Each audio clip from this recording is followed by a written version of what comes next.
clever enough to have thought of this, and I didn't invent the term, but who can be against integrated reporting? What do you want? Disintegrated reporting? Siloed reporting? Disintermediated reporting?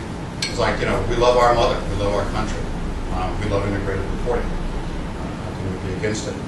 There's no frameworks for it, and that's a complicated issue. Frameworks and standards I'll talk about. It's really an aspiration and direction at this point, and I think key to this will be experimentation that's done by companies. And I've got a specific programmatic idea about how to accelerate the amount of experimentation that's taking place. So about a month ago, I found out this press release from a company called AEP, American Electric Power. A colleague of ours at the GRI started this LinkedIn discussion group on integrated reporting, and AEP weighed in. You can read as well as I can the stuff. Here's the explanations that they were giving. It's the second company that I've been able to find in the United States that's doing integrated reporting. It's basically we need to think about the relationship between financial, non-financial, the environmental, social, and governance, how these things tie together. We're taking sustainability seriously. We're not treating this as just an ancillary activity corporation. We want to be committed to all of our stakeholders. The first company in the United States to issue an integrated report was United Technologies Corporation, which was started in 1927. They make jet engines, they make Otis elevators, they make air conditioners, they do work for the military. United Technologies Corporation and AEP are not new age companies. This isn't Starbucks, no offense. This isn't seventh generation. This isn't Timberland. I mean, these are kind of real companies, electric power companies. We have a whole line manufacturing company, right? And they are moving in the direction of integrated reporting, which I think is interesting and rather telling. So Philips did their first integrated report last year. Sustainability is no mere adjective embedded in the very fabric of our business operations.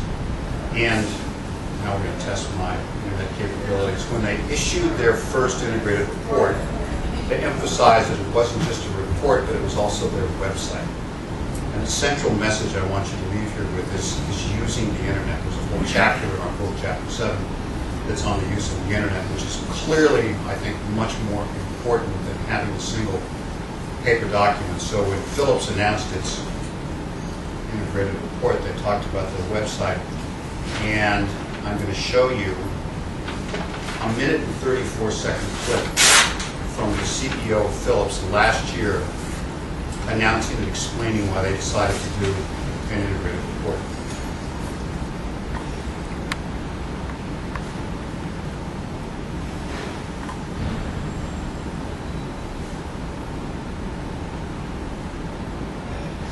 Hello, I'm Robert Eccles, and I'd like to welcome you to this year's annual report website, the first to bring together our financial and social and environmental performance. At Philips, we seek to improve people's lives with innovative solutions that enhance their health and well-being. As you'll see, our health and well-being focus extends beyond the individual, reflecting a commitment to the sustainability of our communities, our societies, our world. Find out how we are turning global challenges into business opportunities, addressing our customers' needs, caring for our people, planet and partners, and driving our performance, both financial and non-financial. 2008 was an increasingly challenging year across most economies and markets, not only for Philips. In a difficult economic climate, we stayed focused on executing our strategy and implementing our management agenda. And we accelerated our restructuring and change programs to weather the storm now and to make the most of the economic upturn when it comes. I'd like to thank all our stakeholders for their support over this past year. And I thank you for taking the time to visit this website.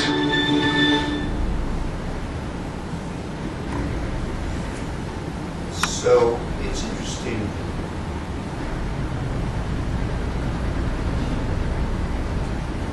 If you look at some of the language that he's using, he's talking about sustainability as a business opportunity. There's global problems that we need to solve. You see patterns of people say we can reduce our costs by reducing the amount of energy that we use, and that reduces CO2 emissions. So there's the cost savings, there's the revenue from creating green products and services. He talks about stakeholders. It's very interesting, explicit use of the language stakeholders. Intangible assets, there's those little bar charts that fly across the screen on what their brand value is. It's kind of where I started a lot of research initially. And when you go to the Philips website, and it's actually much more sophisticated this year than it was last year, you'll see interesting things, and we've talked to people on the thinking about writing a case on it. You can provide feedback on the report. There's much more detailed information if you want to.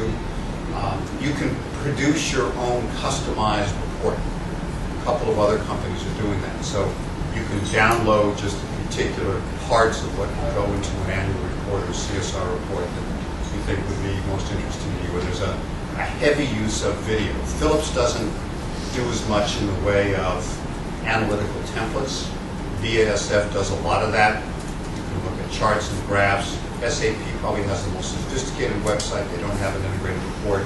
But essentially, there's simulations. You can do analysis. You can make assumptions about the price of energy and various ways to reduce carbon. And ultimately, where you can see this going is that you'll have data that's presented by the company in an accessible form, whether it's financial or non-financial, in a spreadsheet, along with some analytical tools.